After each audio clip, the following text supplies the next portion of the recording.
In April 2025, China's Ministry of Commerce imposed export controls on 7 rare earth elements. The metals inside every F-35 fighter jet, every Virginia-class submarine, every advanced missile guidance system the Pentagon operates. Within days, prices for 2 of those metals tripled. Dysprosium hit $850 per kilogram in European markets. Terbium reached $3,000 per kilogram. Car makers on 3 continents began shutting down production lines, not for lack of steel or rubber or glass, but because they could not source permanent magnets. Magnets made from rare earth elements that China had processed so completely that until 2023, it handled 99% of the world's heavy rare earth supply. 99%. The entire Western industrial base, electric vehicles, wind turbines, defense systems, smartphones, satellites, had been running on a supply chain that passed through a single country. And when that country tightened the valve, the scale of that dependency became impossible to ignore. What Beijing did not factor into its calculations was Jamaica. Jamaica is a small island in the Caribbean that has been carrying mostly without the world noticing one of the most significant rare earth element deposits ever identified in the Western Hemisphere. A deposit confirmed by systematic geological work over nearly a decade, now partnered with 2 of the largest mining corporations on Earth. An island that, separately, hosts the international body responsible for regulating the world's ocean floor mineral extraction. The resource is verified, the partnerships are active, and the United States, in the middle of a critical minerals emergency it created for itself over 30 years of neglect, is now paying very close attention. To understand how Jamaica arrived at this point, you have to go back to 1986. At an international conference on red mud, organized by the University of the West Indies in partnership with the Jamaica Bauxite Institute and McGill University in Canada, 2 UWI researchers, Arun Wag and Willard Pinnock, presented findings that should have triggered immediate policy action. Their analysis confirmed the presence of no fewer than 8 lanthanoids in Jamaica's red mud ponds, along with uranium and thorium. And the central finding was this: Jamaican red mud contains higher levels of rare earth elements than red mud produced by any alumina plant anywhere else in the world. The paper was noted. It was filed, and for years the implications sat largely unaddressed. In 1986, the rare earth industry had not yet become a geopolitical instrument. China had not yet consolidated its dominance over refining and processing. Jamaica, a country that had spent decades negotiating, with limited success, for fair terms on its bauxite industry, had more immediate economic pressures than the byproducts of an already secondary material. Red mud is the residue left when bauxite is refined into alumina, the white powder that becomes aluminium. Jamaica has been producing bauxite since the 1950s. 75 years of that refining process has left the island with over 100 million tons of red mud stored in containment ponds. For most of that time it was treated as waste, an environmental liability and a management problem. The 1986 research suggested it was something considerably more significant. The response to that suggestion, over the following 4 decades, would become one of the defining missed opportunities in Caribbean economic history. By 2013, China's control of the global rare earth market had become a documented strategic vulnerability for Western economies. In 2010, Beijing had imposed a rare earth export embargo on Japan following a maritime dispute in the East China Sea, sending prices sharply higher and demonstrating precisely what could happen when a single country controlled that much of a critical supply chain. The episode had prompted a global search for alternative sources. Japan's Nippon Light Metal Company believed Jamaica offered one. Their researchers had assessed the concentration of rare earth elements in Jamaican red mud as significantly greater than at comparable sites internationally. Their projection, 1,500 metric tons of rare earth elements per year, could potentially be extracted from Jamaican material. In February 2013, Jamaica and Japan launched a pilot project at the Jamaica Bauxite Institute's headquarters in Kingston. Nippon invested $3 million in equipment and infrastructure. Prime Minister Portia Simpson Miller addressed the opening ceremony directly. This project represents the kind of industrial diversification that this country needs if it is to realize its economic potential and improve living standards for our people. Paris Liuai, then chairman of the Jamaica Bauxite Institute, described the prospect of commercially extracting rare earth elements from Jamaica's bauxite tailings as the Holy Grail. a resource the industry had been working toward for decades. The pilot proceeded, then it stalled. The rare earths were present, that was never in doubt. The problem was extraction economics. Separating rare earth elements from red mud at commercial scale required costs that could not at the time be justified by market prices. The project did not advance to commercial production. Nippon eventually withdrew. The pattern of identifying the resource, confirming its quality, and failing to convert that into a sustainable extractive framework would repeat itself across the following decade. By the time the Jamaican government was next formally addressing the rare earth question, the context had shifted considerably. In the 2021-22 sectoral debate in the House of Representatives, then Minister Robert Montague confirmed publicly that Jamaica's red mud possesses rare earth elements and that the Jamaica Bauxite Institute was actively evaluating new extraction methodologies. He also raised a legally unresolved question that had significant financial implications. The ministry, he said, was seeking legal advice on Jamaica's rights to rare earth metals found in red mud held in refineries in the United States. Red mud derived from Jamaican bauxite that had been exported and processed abroad. Jamaica's Mining Act provides that if a company holds a license to mine one material and encounters another in the process, it must notify the authorities and pay appropriate royalties. The question of whether that provision applied extraterritorially to red mud from Jamaican bauxite sitting in American facilities had not been legally resolved. It meant that rare earth elements derived from Jamaican raw material processed on American soil may have been generating value for years for which Jamaica received no compensation. As of March 2026, that legal question had not produced a published policy resolution. While the government was debating legal frameworks in Parliament, a private company had decided to go directly to the geology. Robert Stewart, known as Bobby, founded Geophysx Jamaica Limited in 2017. He is the son of the late Gordon Butch Stewart, the Jamaican entrepreneur who built Sandals Resorts International and the ATL Group. Bobby Stewart did not go into hospitality. He went into mineral exploration, and specifically into the question that had never been answered with the rigor it deserved. What exactly does Jamaica's geology contain? Geophysx is the only Jamaican-owned mineral exploration company operating in the country. From 2018 onwards, the company began a systematic geochemical survey program unlike anything previously attempted on the island. Over 40,000 individual samples, rock, stream sediment, and soil, collected and analyzed across the entire island, including every area not classified as environmentally protected. Each sample was processed by ACT Labs in Toronto, Canada, using inductively coupled plasma mass spectrometry, a technology that analyzes 63 elements per sample. The data that emerged from southwestern Jamaica was not what Stewart had been primarily looking for. In February 2023, Geophysx announced the discovery of a significant rare earth element deposit, not in red mud, in a bauxitic laterite formation in the ground itself, a deposit type that Geophysx described as entirely new. Initial exploration indicated a minimum of 50 million tons of mineralized material. Drilling confirmed the finding. 12 reverse circulation drill holes, every one of them encountering extensive, near-surface rare earth mineralization across a laterally uniform area spanning approximately 100 square kilometers. 30 of those holes reached limestone basement at an average depth of 17.6 meters. The deposit is close to the surface, considerably more accessible than deep underground mineral systems. The grade from first phase drilling averaged approximately 1,500 parts per million of total rare earth oxides. Heavy rare earth oxides comprised approximately 40% of that total. Scandium, one of the most strategically valuable rare earth elements used in aerospace alloys and solid oxide fuel cells, was present at grades of 40 to 50 parts per million.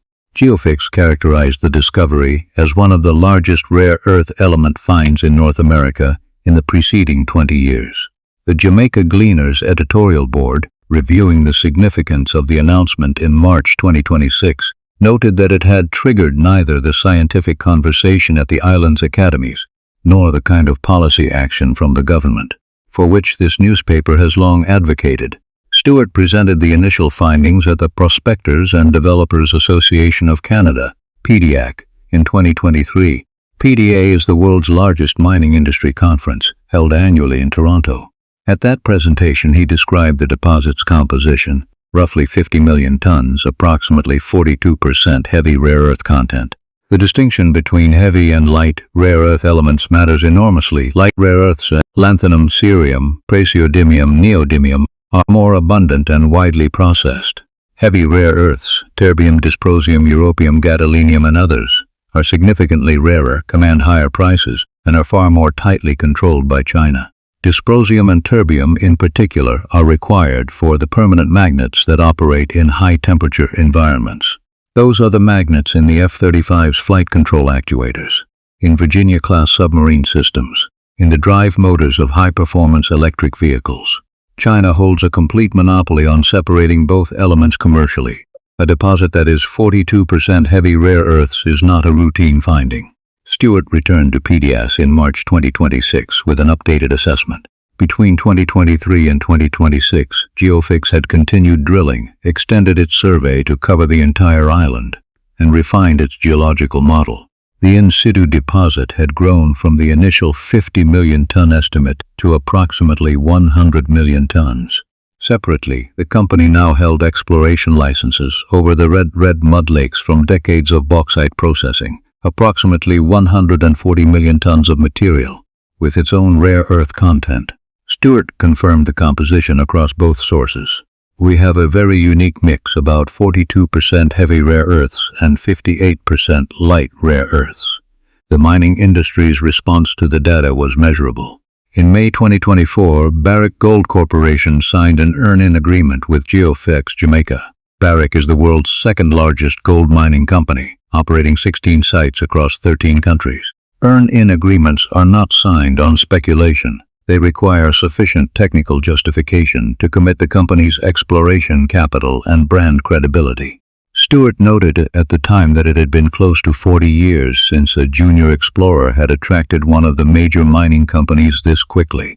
By early 2026, Geophysx had also formed a joint exploration arrangement with C3 Metals Inc., a Toronto-listed mineral exploration company with projects in Jamaica and Peru, for a combined gold and copper block. Additionally, Stewart confirmed at PDAC 2026 that Geophysx was working with Freeport-McMoRan, one of the world's largest copper producers, in a separate area of Jamaica. 3 major international partnerships, 1 Jamaican-owned company, 1 island. A second and distinct discovery was progressing separately in Jamaica's southern parishes during the same period. TR Mining and Equipment Limited holds a special exclusive prospecting license over approximately 25 square kilometers in the southern region of Jamaica. The deposit contains an estimated 212 million tons of raw black sand and ore. The confirmed minerals are vanadium, titanium in the form of magnetite, and iron ore, materials with established industrial applications. Titanium dioxide is essential for aerospace components, coatings, and pigments. Vanadium is critical for steel manufacturing and for vanadium redox flow batteries, a large-scale energy storage technology with growing commercial relevance. Royalty Management Holding Corporation, a NASDAQ-listed royalty company, has provided capital to advance TR Mining's operating permit. In exchange, Royalty Management holds a 10% royalty on the sale of all minerals extracted. In April 2025, additional funding was committed to complete the permitting process and expand sampling and analysis.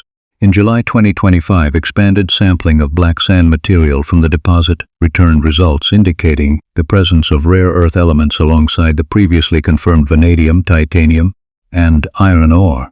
Thomas Ove, CEO of Royalty Management, stated, "We have identified meaningfully high concentrations of core materials along with additional high-value rare earth and critical minerals that we can extract. A note of caution is warranted here.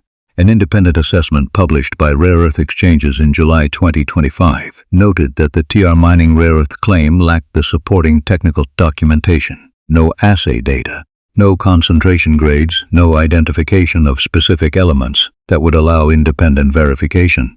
The vanadium, titanium, and magnetite findings in the deposit are supported by prior technical reports. The rare earth element claim is not yet at that stage of substantiation. The distinction matters. Jamaica's credibility as a future rare earth supplier will depend on the quality of its scientific record. The Geophysx in situ deposit has a documented drilling program with published grades. TR Mining's rare earth findings as of mid-2025 do not yet meet that standard. Both stories belong in the same account of Jamaica's mineral landscape, but they are at very different stages of verification. The question of deposit value warrants a direct answer given the figure in this video's title. No independent geological authority has published a certified valuation placing Jamaica's rare earth deposits at $10 trillion. That figure does not appear in any verified technical report or institutional analysis. What the research does establish is this. Geophysx has confirmed approximately 100 million tons of in situ rare earth mineralized material grading at 1,500 parts per million of total rare earth oxides, with 42% of that as heavy rare earth content. The company also holds licenses over approximately 140 million tons of red mud material, carrying its own rare earth concentration. Running those volumes against market prices gives a sense of the scale involved. In May 2025, following China's export restrictions, dysprosium was trading at $850 per kilogram in Europe. Terbium reached $3,000 per kilogram. Both prices represented a tripling within a single month, the largest monthly move in either metal since price tracking began in 2015. At those crisis-level prices, the theoretical in-ground value of heavy rare earth content across deposits of the scale Geophysx has described runs into figures that justify serious international attention, even accounting for the substantial costs of extraction, separation, refining, and the discount between in-ground resource and bankable reserve. The more precise framing is this. Jamaica's deposits may represent one of the most strategically significant rare earth resources in the Western Hemisphere, in a metals market where China's export controls have demonstrated, in real time, the cost of supply concentration. The gap between raw in-ground resource and realized economic value is large and depends entirely on infrastructure, processing technology, and policy. But the resource itself is documented, and the timing of its emergence is significant. Jamaica has known about its rare earth potential since 1986. In the 40 years since, the government commissioned studies, sought legal advice, participated in a pilot project with Japan, made parliamentary statements, and issued expressions of intent. What it did not produce was a national strategy for rare earth ownership, extraction, processing, or value capture. The Jamaica Gleaners Editorial Board, a centrist establishment publication, stated in March 2026 that the Geophysx 2023 discovery had generated no substantive government response after 3 years. No national rare earth framework had been published. No institutional research program had been launched. No legislative amendments had been made to clarify mineral rights over red mud or to establish a downstream processing mandate for future extraction agreements. The historical parallel is the bauxite industry itself. Jamaica discovered bauxite commercially in the 1940s.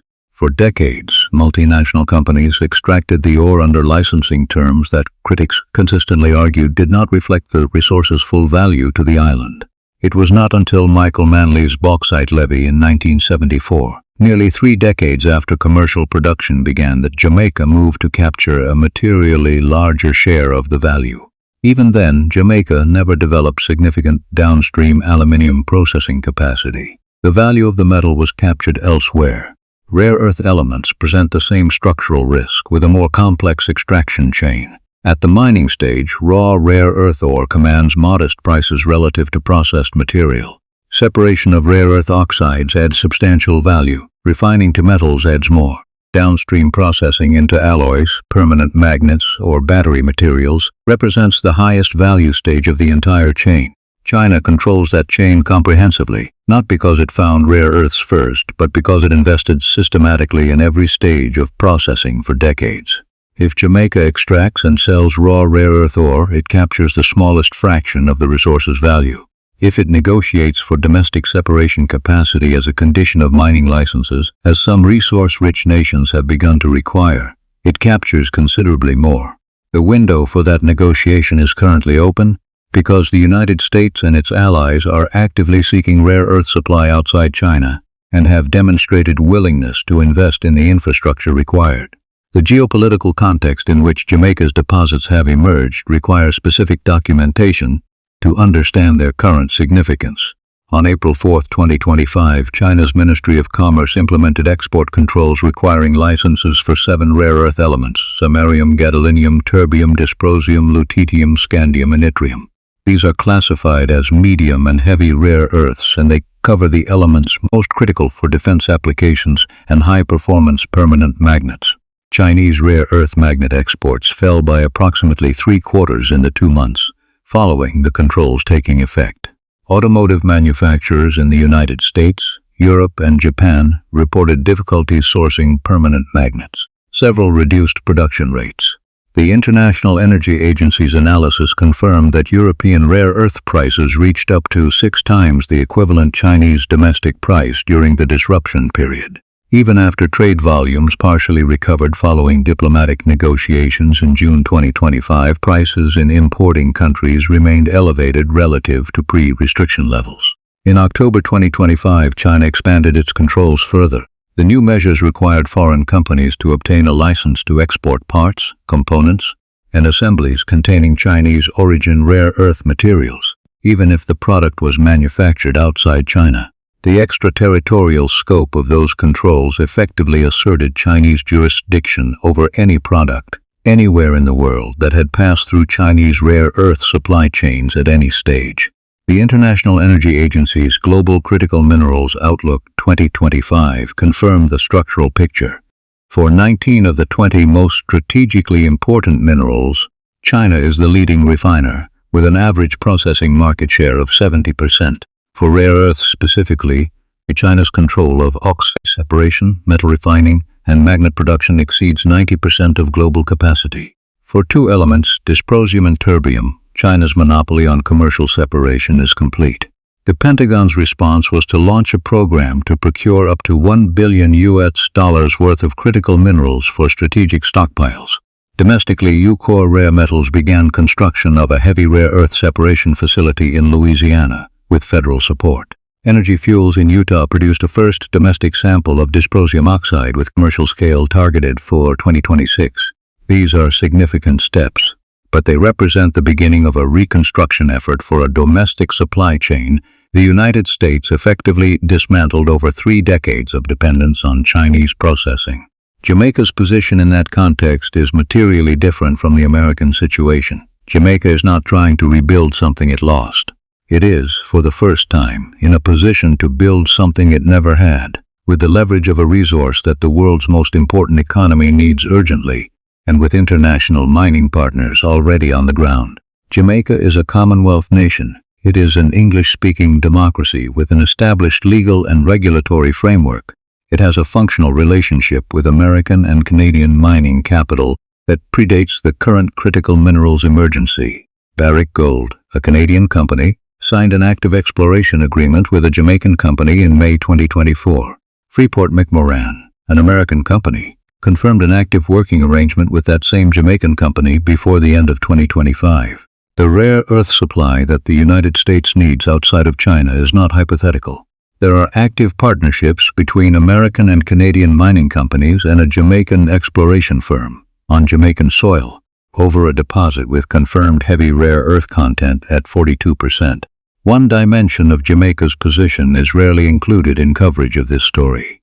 The International Seabed Authority, the intergovernmental body created under the 1982 United Nations Convention on the Law of the Sea to regulate all mineral resource activities on the international seabed, is headquartered in Kingston, Jamaica.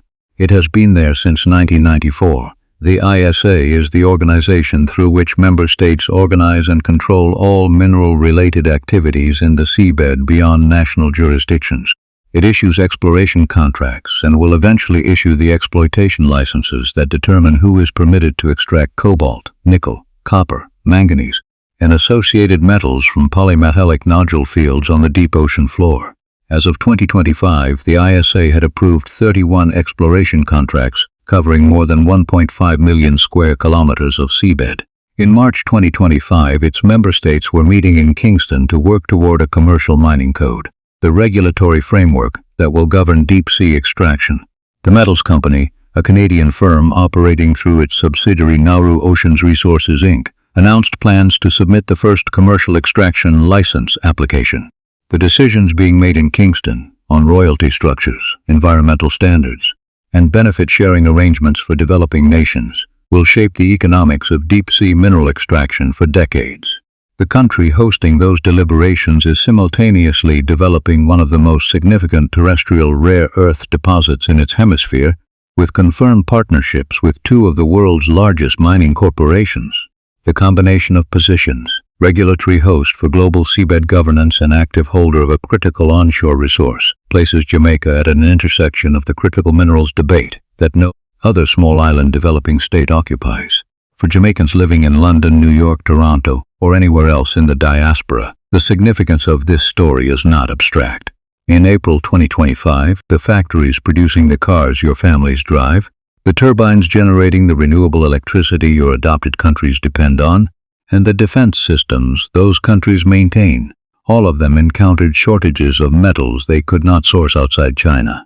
The disruption was not a simulation or a policy paper scenario. It was a practical breakdown documented across supply chains in multiple industries simultaneously, and it was caused by a single regulatory decision in Beijing. Jamaica holds a deposit with confirmed heavy rare earth content, including terbium and dysprosium, the two elements China controls most completely, at a ratio that the geological industry considers exceptional. It holds licenses over 140 million tons of red mud that has carried rare earth concentrations above global benchmarks since at least 1986. It hosts the global body regulating ocean floor mineral governance. It has active partnerships with Barrick Gold and Freeport-McMoRan, and it is operating within a legal and political framework that, if properly restructured, could allow Jamaica to negotiate from a position of genuine resource leverage for the first time in its post-independence economic history. The bauxite comparison is instructive precisely because of how it ended. Jamaica captured the bottom of the aluminium value chain for decades before any meaningful renegotiation of terms occurred.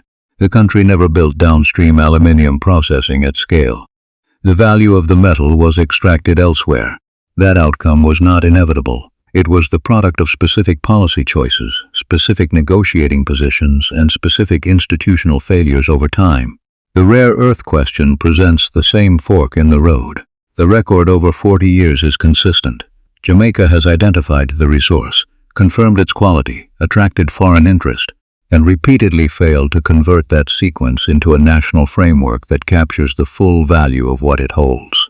The 1986 Geoix confirmed rare earth concentrations in Jamaican red mud exceeding any comparable site in the world. The government did not legislate mineral rights over that material for decades. In 2013, Japan invested $3 million to pilot rare earth extraction from Jamaican red mud.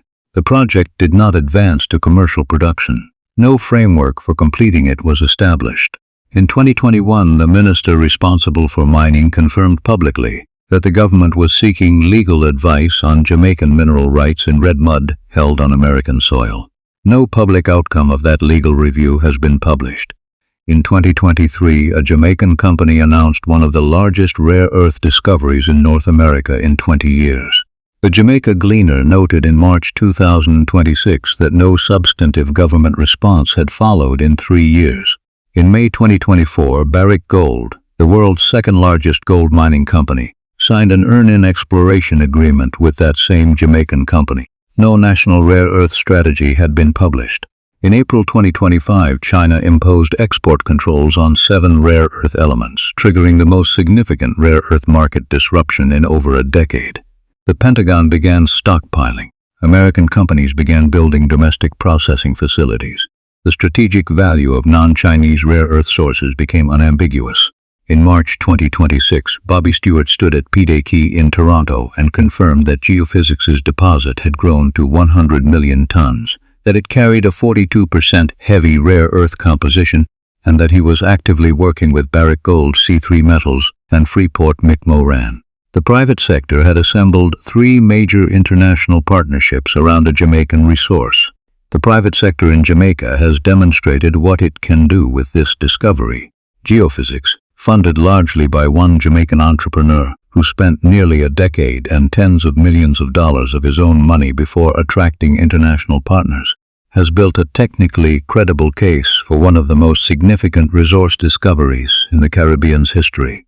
The rare earth elements are documented, the partnerships are in place, the global market has validated through a genuine supply crisis exactly why these metals matter.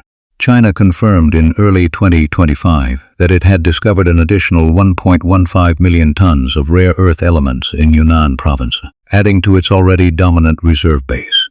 China is not reducing its advantage, it is expanding it. Jamaica's deposits are not going to disappear. The question is whether the framework governing their extraction, the royalty rates, the processing requirements, the ownership structure, the downstream obligations, will be shaped by Jamaica or negotiated around Jamaica by the parties who arrive with the capital and the technology. Paris Liuai called this the Holy Grail in 2013. Bobby Stewart spent the following decade proving that description was accurate. The deposit is confirmed, it is partnered, and it sits in a market that has just experienced firsthand what happens when rare earth supply is concentrated in one place. Whether Jamaica captures the value its geology justifies or watches that value extracted under terms it did not fully control, that is a policy question, and as of March 2026 it remains unanswered.